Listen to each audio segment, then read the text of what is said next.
Diablo 4 is almost here, and I've been non-stop absorbing every piece of content imaginable. With so much info to learn, I decided to put together 5 of my best tips for launch to ensure you're not making some of the most costly mistakes and ultimately have the smoothest launch experience. For tip number 1, don't sleep on world content. The world content available in-game is very important and all offer their own unique value for completion. Some of the most important world content that you're gonna want to make sure you do, aside from main quests, include Altars of Lilith, dungeons, events, and side quests. The 160 Altars of Lilith provide you with XP, meaningful stat increases, and count for zone completion.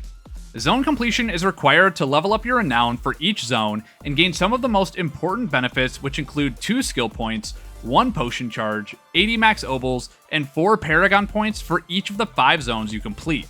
When you finish leveling your renown in each of the 5 zones, you'll end with 10 extra skill points, 5 additional potion charges, 400 extra max obols, and 20 paragon points, which is going to be incredibly important. As you can also see on this screenshot of the renown page, dungeons, side quests, waypoints, area exploration, and strongholds all additionally go towards completing your renown in each zone. Events, on the other hand, are important for their own reason. Not only are they a great source of consistent experience as you're doing other content, but they also give you obols, which are used for legendary gambling. This world content is going to be essential to ensure your character is strong enough to compete in some of the hardest endgame content, including World Tier 4 and World Tier 5 capstone dungeons, and fighting the hardest difficulties of nightmare dungeons. So, in my opinion, it'll be best to make sure you get these things knocked out early, because when you're finally at the endgame in Diablo 4, you won't want to have to circle back and do some of the more mundane, simple content.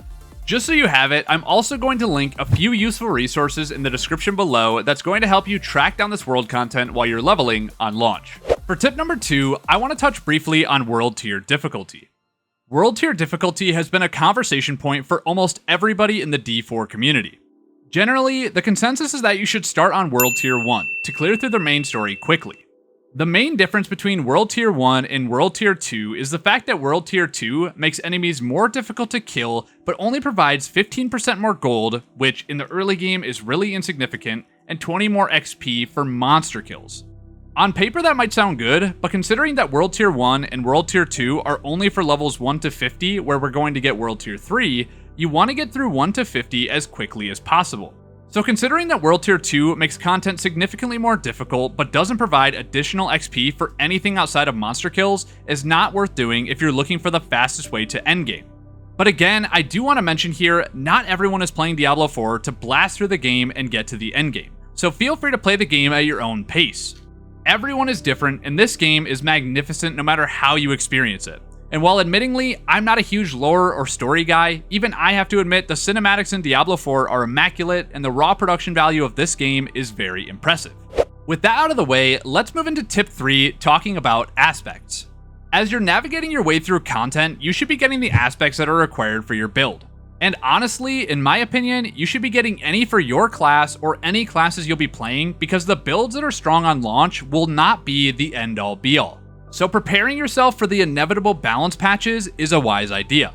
Anyways, with that mention out of the way, the most important thing pertaining to aspects in relation to Diablo 4's launch is to know you shouldn't be worried about having all the aspects for your build as you're leveling. Let me explain that a little bit.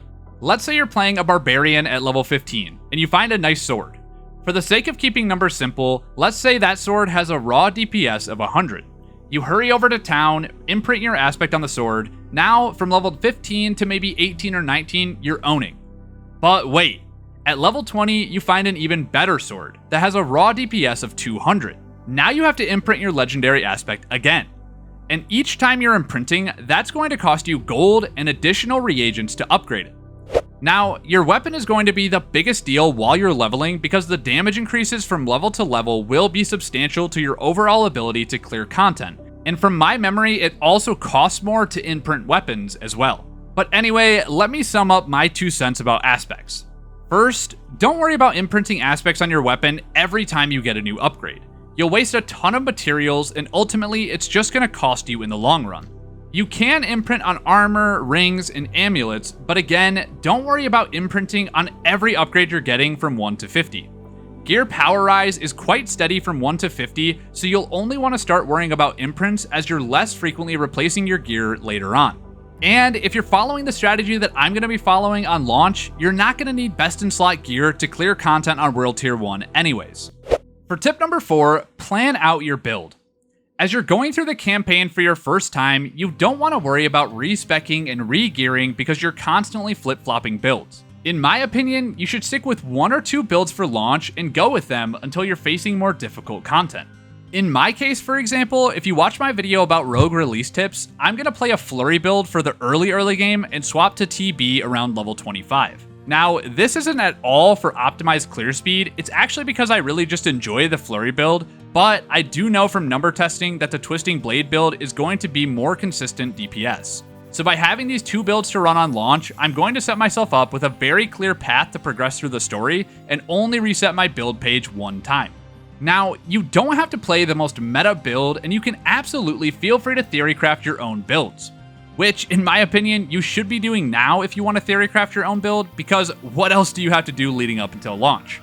But to wrap up this tip and keep it really simple, you should have a plan coming into launch, stick to it, and don't worry too much about having 100% optimal builds while you're leveling. As long as you have somewhat of a decent build and some decent gear, you're not going to struggle to clear content up until World Tier 3. And to end this video off with a bang, tip number 5 is have fun. I want to stress this point for Diablo 4's server launch because ultimately, with the launch of D4, you should be looking to have fun and learn as much as possible. The launch of the game is going to be, at least for myself, a big testing period before Season 1. If you've played Diablo 3, this game's going to operate similar in relation to seasons.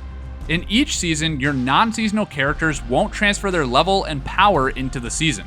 So don't feel too bad if you're not able to grind the game or stay up to date with the best gear outside of season time. The launch is going to allow us to learn what Diablo 4 has to offer and find the best ways to level fast, gear optimally, and most importantly, allow us to get good at our classes. The only things you need to have done by the time season releases here is make sure you've completed the main story, understand your class, experience the Paragon boards, and most importantly, max out your renown for each zone. I wanted to keep this video light and cover some of the most important systems in the game, but I also wanted to stress that you don't need to obsess over min-maxing and having the perfect build throughout your leveling process. Diablo 4's launch period is, for myself and many, going to be a very enjoyable testing phase where we experiment and just absorb everything Diablo 4 has to offer. I'm going to play all 5 classes on launch and try to really find my favorite class out of all of them. If you've watched the video up to this point, consider subscribing. It helps out the channel and lets you know when I'm uploading videos consistently. Thank you for watching, my name has been Valued, and I'll see you in the next one.